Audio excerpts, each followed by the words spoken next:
Hai लोगोफोर बयखौबो आंनि टिउसनाव दिनै मोनसे गोदान ब्लग बे ब्लगानो जादों 16 नभेम्बरखौ थारमाने साहित्य सभानि जोनोम सानखौ लोब्बा लानानै मोनसे आं ब्लग खालामदों उन्दै उन्दै गथ'फोरखौ लानानै आं मोनसे ब्लग खालामदों आरो बे ब्लगखौनो आं नोंथांमोननि सायाव लाना फैसिगोन नोंथांमोना नायदो बे ब्लगा माबोरै जायो नोंथांमोना खालामखाबानो जाबाय आं नोंथांमोननो फारि फारि देखायलांगोन आरो माबोरै जायो नोंथांमोना जुदि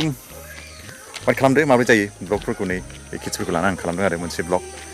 Hai. Belbinas Bosumatari. Boleh. Munu Bosumatari. Be Thanos Bosumatari. जों साथामजों खालामदों आरो सासे दंबायमोन बाबाखौ लाफायासै दा जों बिदिनो खालामदों आरो ब्लगखौ थ' नोंथांमोना फारि फारि नायलांदो नोंथांमोननो देखायलांसै आरो लेट्स गो इउटिउबर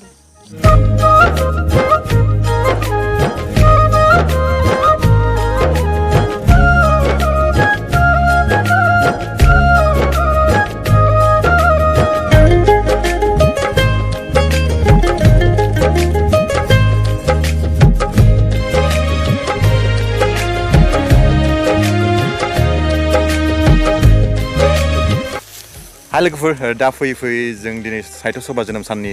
बर' थुनलाइ आफादनि जोनोम साननि सोमोन्दै जि मोनसे साननानै जों मोनसे हाबाफारि लादोंमोन बे हाबाफारियाव फैजोब्बाय दा नों ओरै नायदो दानस बसुमतारी एलबिनास बसुमतारी जों मा खालामनो देखायदो एसे बे लेखाफोरखौ देखायदो नै जों बेबायदि मोनसे हाबाफारि खालामदों आरो माने जोंनि जोनोम साननि सोमोन्दै जों बयबो बर' समाजनि बा बर' हारिनि गासिबो बर' सुबुंफोरनो जों मोनसे मेसेज होनो नागिरदों जे साहित्य सभा जोनोम साना जोंनि थाखाय बेसेबां गोनांथि बा जोंनि जिथु देबनागरि रावखौ बा जोंनि बर' बिजोंनि फरायसालिनि थाखाय बर' बिजोंनि फरायसालिनि बा बर' बिजोंखौ फोथांना लाखिनायाव बा बर' बिमा रावखौ मुलुगाव सिनायथि होनो थाखाय साहित्य सभाया ओरैबादि माने मेंनाय गैयै थाद'नाय गैयै माने नाजागासिनो दं स' बिनि थाखायनो जों मोनसे मेसेज बा मोनसे इनफरमेसन बा बयनोबो जों मिथिसार होनो नागिरदों दे गासिबो जोंनि बर'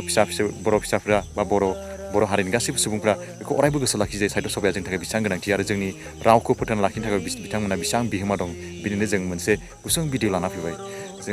आं आरो लोगोसेआव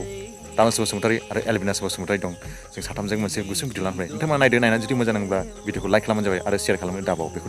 जों गुरैयै खावलायनाय थाबाय नोंथांमोननिसिम दे बुंदो